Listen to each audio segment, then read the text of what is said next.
Bonjour à tous, bienvenue dans cette vidéo consacrée au néolithique. On va voir aujourd'hui pourquoi c'est une nouvelle façon de vivre qui commence pour l'humanité à cette époque-là. Alors je vais commencer par ce dessin qui nous montre plusieurs choses sur lesquelles je vais revenir dans cette vidéo. Tout d'abord, on voit que les villages apparaissent, que les hommes font de l'agriculture, de l'élevage, qui s'installent à proximité de cours d'eau, d'accord, que des tombes sont construites, qu'on a des grands foyers, des grands feux collectifs, un autre bâtiment collectif, qu'on stocke le grain et que les gens travaillent dans divers métiers. Alors vous vous souvenez de ce village, on l'a vu en cours, c'est le village de Djerf el Ammar, en Syrie, donc au Proche-Orient. C'est un village du néolithique dont les ruines nous apprennent énormément de choses. Pourquoi ? Parce qu'on voit qu'il est construit, son urbanisme est construit de façon circulaire. Au milieu, on a un bâtiment collectif dans lequel c'est un silo à grains, d'accord ? On a différents silos. C'est quoi un silo ? C'est un endroit qui permet de stocker des grains. Alors pourquoi on stockait le grain ? Pour plusieurs raisons. Alors on stocke quel grain ? Les céréales, en l'occurrence du blé sans doute. Du blé ou de l'avoine ? Pourquoi ? Le blé, vous pouvez le ressemer, donc ça vous redonne tous les ans de nouveaux germes de blé et ça vous nourrit. Ensuite, vous pouvez le moudre pour en faire du pain pendant l'hiver, très très important.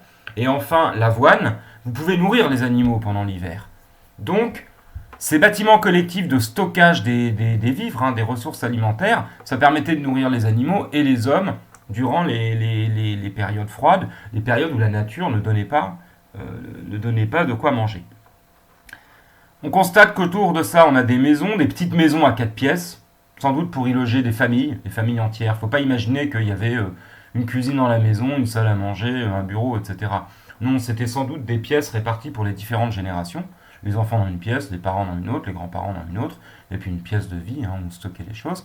Et là, on a des foyers collectifs, c'est-à-dire des grands feux, où on faisait cuire la nourriture. Il faut bien que vous compreniez qu'au néolithique, toutes les activités quasiment se font en commun, elles se font ensemble. Les hommes travaillent ensemble et vivent ensemble, même s'ils font des tâches différentes.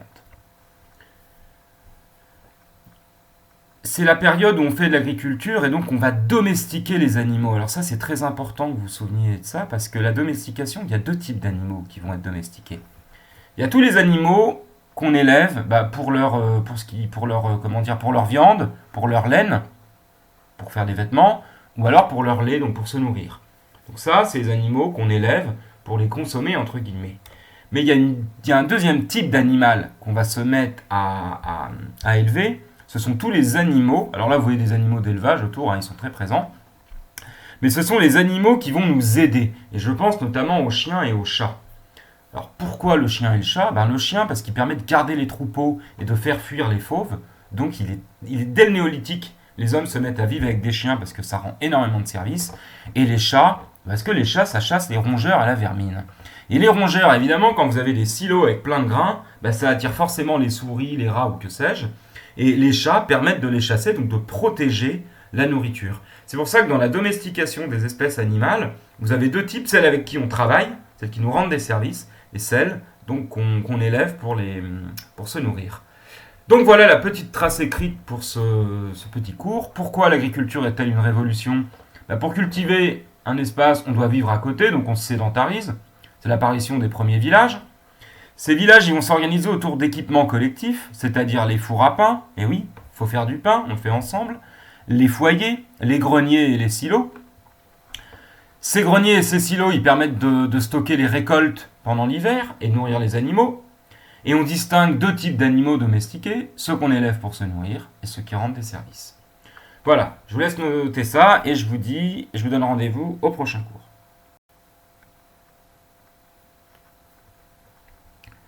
Bonjour à tous, suite du cours sur le néolithique. Pourquoi est-ce que ce néolithique, c'est une énorme révolution pour les hommes ? Au-delà de la nouvelle façon de vivre, du fait qu'on invente l'agriculture et l'élevage, qu'est-ce que ça va changer très concrètement dans la vie des hommes ?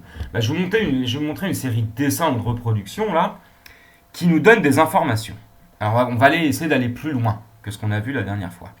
Alors on retrouve le village du néolithique avec ses habitations partagées par des familles, des lieux collectifs comme le foyer qu'on voit ici, les activités de groupe, des hommes qui travaillent ensemble, au champ, on voit des animaux d'élevage, des animaux domestiques qui aident, on voit des bœufs, on voit qu'on pratique encore la chasse, Ici, on est en train de faire sans doute de la peinture, c'est-à-dire que l'art n'a pas cessé, bien évidemment.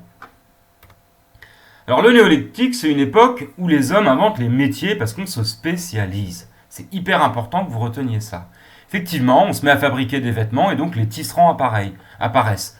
Qu'est-ce qu'on va tisser au début soit on a des végétaux comme le lin, d'accord, qui permet de faire des fibres textiles, ou alors la laine principalement, la laine des animaux, hein, ça c'est quand même très utilisé. À côté de ça, eh bien, il va en falloir qui font la nourriture, d'autres qui surveillent les troupeaux, d'autres qui deviennent agriculteurs. Bref, on se spécialise et on invente les métiers. Je me dis que la plupart des villages avaient besoin d'être à côté d'un point d'eau. Pourquoi Parce qu'il faut bien avoir de l'eau pour se nourrir, pour arroser les cultures et pour nourrir les bêtes. Alors, si on ne peut pas s'installer à côté d'un fleuve ou d'une rivière, on va se mettre dans les régions un peu chaudes, à côté d'un endroit où on a creusé des puits.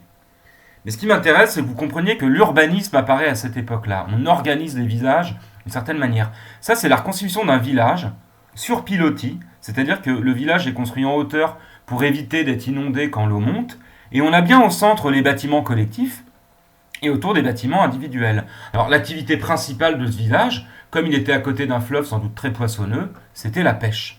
Mais il y avait des hommes qui travaillaient le bois, on avait des architectes, et alors si vous regardez bien, l'architecture des maisons, elle est faite avec les matériaux du coin.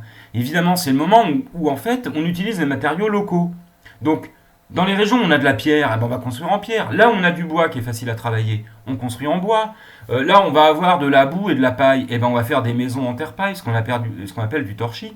Bref, c'est le moment où dans les différentes régions du monde, les hommes se mettent à créer de l'architecture, c'est-à-dire des manières différentes de construire, et où des styles architecturaux apparaissent. Vous voyez ici, typiquement, ça c'est au Proche-Orient, on a des fleuves avec énormément de terre argileuse, donc c'est très facile de faire des briques ou des maisons avec des murs en terre. En plus, l'été, ça conserve bien le frais, et l'hiver, ça conserve la chaleur. Donc, on commence à avoir un urbanisme propre à chaque région du monde, avec ces styles architecturaux.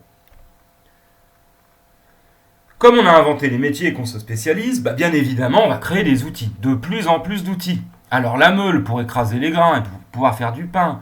On va créer la poterie dans les poteries dans lesquelles on va pouvoir stocker les grains. Et d'ailleurs, sans doute l'huile aussi qui apparaît à cette époque-là. Bref, les produits alimentaires. On va inventer les fossiles, d'abord en pierre, mais plus tard on trouvera les fossiles en métal. On va faire des fossiles, tout le matériel agricole ou le matériel de chasse se perfectionne, évidemment.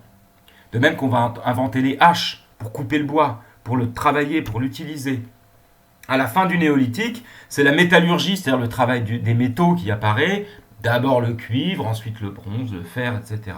Et donc apparaissent les premiers forgerons à la fin du néolithique, avec les fours qui permettent de fondre du métal. Et quelle est l'utilité ? Avoir des outils toujours plus performants, plus solides, et donc l'homme va progresser techniquement comme ça petit à petit. Autre chose, alors je vous avais dit quand même à la préhistoire, durant le paléolithique, où les hommes enterraient leurs morts. Mais au néolithique, on a commencé à trouver des tombes de plus en plus raffinées. Je m'explique. On commence à trouver les premiers cimetières, ce qu'on appelle des nécropoles, d'accord ? Mais tout le monde n'est pas enterré dans ces tombes. Ce qu'on a trouvé, c'est des tombes avec des personnages qui avaient des bijoux en or, réellement, des objets très précis, ça va être des armes ou des outils, et principalement des objets et des bijoux précieux qui montrent leur importance. Qu'est-ce que ça veut dire ? Ça veut dire que les personnages les plus importants, on leur créé des tombes spéciales. Et si on a créé des tombes spéciales pour les personnages importants, ça veut dire qu'il y avait des personnages importants. Vous avez compris où je veux en venir. Le néolithique, c'est l'époque où les chefs de village font leur apparition. C'est-à-dire que le village s'organise et il y a des premiers chefs qui commencent à diriger les villages et à dire qui fait quoi.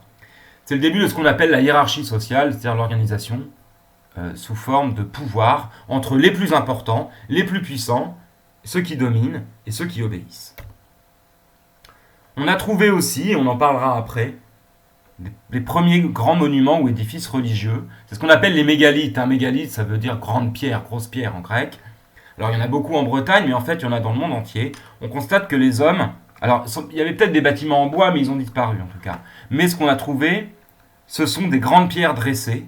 Et on sait que ce sont des sites religieux, c'est-à-dire que des prêtres, alors pas des prêtres catholiques ou d'une autre religion, c'était les religions de l'époque, mais qu'on s'y retrouvait pour y célébrer des cérémonies religieuses. Ce qui veut dire que c'est vraiment aussi le début de croyances et de cultures religieuses qui donneront plus tard nos grandes religions.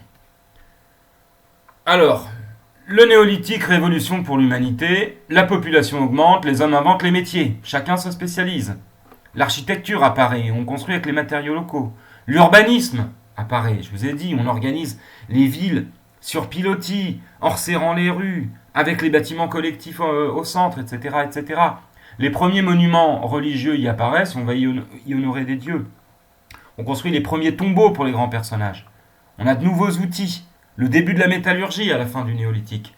Et autre chose très importante, le troc apparaît, et ça va être le début du commerce.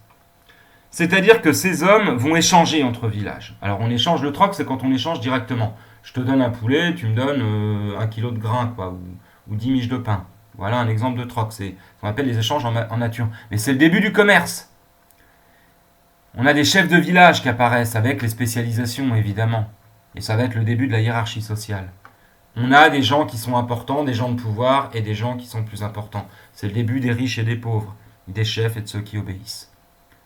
Voilà, j'espère que c'est suffisamment clair pour vous. Je vous laisse noter ça et je vous remercie.